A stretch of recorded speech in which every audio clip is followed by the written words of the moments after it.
एक थी वीरो कुड़ी जो 7 भाइयों की इकलौती बहन थी। उसके 7 भाई उससे बहुत ही प्यार करते थे। जब उनकी इकलौती बहन वीरो कुड़ी की शादी हो गई तो वह करवा चौथ का व्रत आया और उसने अपनी 7 भाभीियों के साथ करवा चौथ का व्रत रखा। इस व्रत में पानी नहीं पिया जा सकता जब तक चांद को रात को अर्घ ना दे दे। वीरो को ऐसा देखकर उसके भाइयों को उसकी चिंता सताने लगी कि उनकी लाडली बहन ने खाना और पानी नहीं पिया है। और तभी उन भाइयों ने मिलकर एक योजना बनाई। घास में फूस इकट्ठा करके एक टीला बनाया और उसमें आग लगा दी।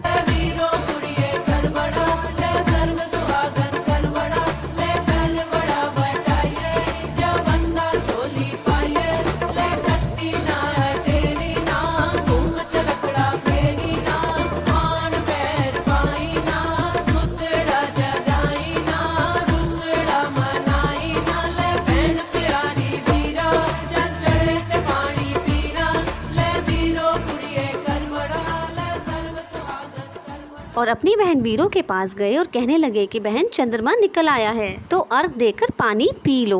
वीरो कहने लगी कि मेरे भाभीियों का चंद्रमा तो नहीं निकला है तो मेरा चंद्रमा कैसे निकल आया। भाइयों ने कहा तेरा चंद्रमा निकल आया है। तो भाइयों के समझाने पर वीरो कुड़ी ने अर्घ देकर पानी पी लिया और जैसे ही उसने पानी पिया तो उसके पति का सिर सुइयों से भर गया और वह बेहोश हो गया।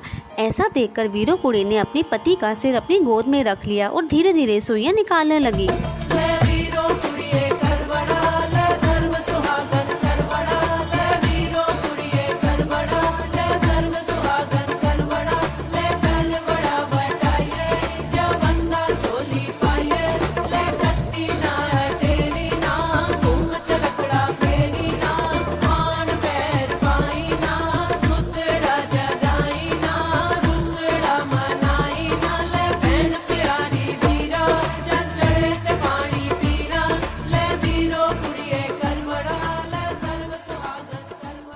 जब दोबारा करवा चौथ का व्रत आया तो करवा बिकने नीचे आया। करवा ले लो, करवा ले लो, करवा ले लो, करवा ले लो। ऐसा सुनकर दासी बोली रानी जी नीचे करवा बिकने के लिए आया है, आप जाकर ले आओ। तब तक मैं राजा जी का सर गोद में रखती हूँ। रानी जब करवा लेने नीचे गई तो दासी ने राजा की आखिरी सुई निकाल दी। राजा होश में आते ही दासी को रानी समझ गए। जो रानी थी वह दासी हुई और जो दासी थी वह रानी हुई।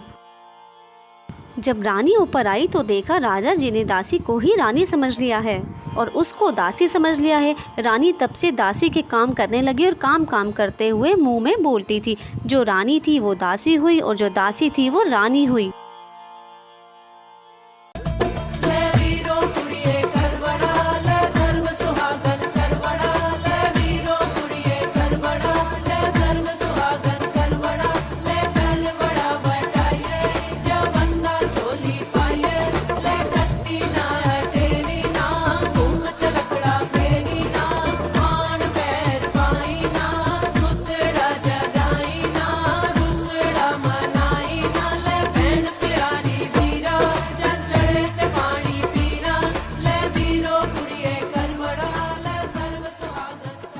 जब राजा ने यह सुना तो उसने रानी से पूछा कि दासी ये मुंह में क्या बोलती है।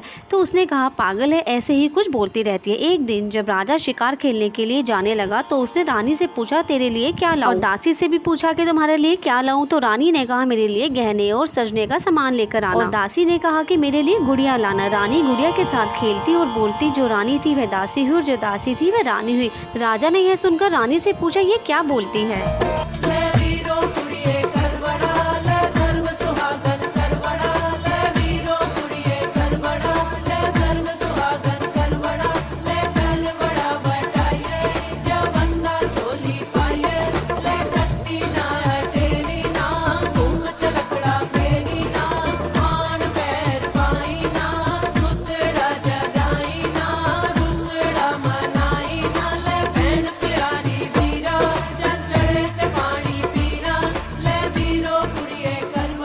रानी के उत्तर ना देने पर राजा ने दासी को अपने पास बुलाकर पूछा कि तुम ये क्या कहती हो। तो रानी ने कहा कि मैं आपकी रानी हूँ और सारी कहानी सुना दी कि वह करवा चौथ का दिन था जब करवा लेने वह नीचे गई थी और आपने दासी को अपनी रानी समझ लिया क्योंकि उसने आपकी आखिरी सुई निकाली थी। राजा यह सुनकर क्रोधित हो उठा और दासी को कारावास में डाल दिया। जो रानी थी वो रानी हुई, जो दासी थी वह दासी हो गई।